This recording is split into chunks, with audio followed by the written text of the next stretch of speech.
الرحمن الرحیم۔ آج کل یہ مسئلہ بہت گردش کر رہا ہے کہ افطار کی دعا افطار سے پہلے پڑھنی چاہیے یا افطار کے بعد پڑھنی چاہیے۔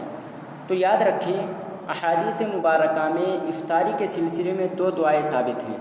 پہلی دعا ہے ذهب الظمأ وابتلت العروق وثبت الاجر انشاء اللہ تعالی، اور دوسری وہ دعا ہے جو معروف و مشہور ہے، یعنی اللہم لک صمت والی۔ تو ان دعاؤں میں سے پہلی جو دعا ہے یعنی ذهب الظمأ والی، اس دعا کو تو بالاتفاق افطار کے بعد ہی پڑھنا ہے، لیکن دوسری جو دعا ہے اللہم لک صمت والی، اس دعا کے بارے میں احادیث میں کوئی صراحت نہیں ملتی کہ اس دعا کو افطار کے بعد پڑھنا چاہیے یا افطار کے پہلے پڑھنا چاہیے۔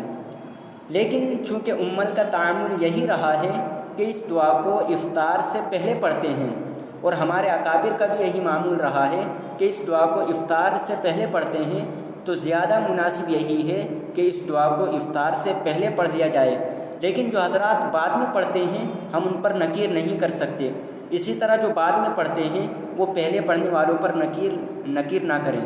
یہ اصل میں جو شبہ ہوا ہے اور یہ جو اشکال ہوتا ہے کہ دعا افطار سے پہلے پڑھیں یا بعد میں، اس کی وجہ یہ ہے کہ اللہم لک صمت وبک آمنت وغیرہ یہ جو الفاظ ہیں یہ ماضی کے ہیں، یعنی ان کا مطلب یہ ہے کہ میں افطار کر چکا۔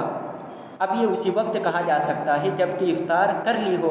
افطار سے پہلے یہ کہنا کہ میں افطار کر چکا یہ تو درست نہیں ہے۔ لیکن اگر ہم عربی کے قواعد پر غور کریں تو ہم کو یہ بات معلوم ہوگی کہ جو چیز قریب الوقوع ہوتی ہے یعنی واقع ہونے کے قریب ہوتی ہے، یہ جو چیز یقینی ہوتی ہے اس کو بھی ماضی کے صیغے میں بول دیا جاتا ہے۔ جیسا کہ اقامت میں کہا جاتا ہے قد قامت الصلاۃ، کہ نماز قائم ہو چکی، حالانکہ ابھی تک نماز شروع نہیں ہوئی ہوتی پھر بھی نماز قائم ہو چکی کہہ دیا جاتا ہے، کیونکہ اب نماز کا قائم ہونا بہت قریب ہوتا ہے۔ اسی طرح ایک حدیث پاک میں جناب محمد رسول اللہ صلی اللہ علیہ وسلم نے شعبان کے آخر میں فرمایا، آخری ایام میں فرمایا قد اضل لکم شہر عظیم، کہ تم پر ایک عظیم مہینہ آ چکا ہے، یعنی رمضان کا مہینہ، حالانکہ ابھی تک رمضان آیا نہیں تھا۔ رمضان کے آنے سے پہلے فرما دیا تھا کہ تم پر ایک عظیم مہینہ یعنی رمضان کا مہینہ آ چکا ہے۔ تو اس کا مطلب بھی یہی ہے کہ رمضان کا مہینہ بہت قریب ہے۔ تو خلاصہ یہ ہے کہ اللہم لک صمت والی دعا کو جو حضرات بعد میں پڑھتے ہیں بعد میں پڑھیں، جو پہلے پڑھتے ہیں پہلے پڑھیں، لیکن ایک دوسرے پر نکیر نہ کریں۔ اور یہ بھی یاد رکھیں کہ پہلے پڑھنا یہ زیادہ مناسب معلوم ہوتا ہے۔ حوالے کے لیے آپ دیکھیں دارالعلوم دیوبند اور بن نوری ٹاؤن کے فتوے میں۔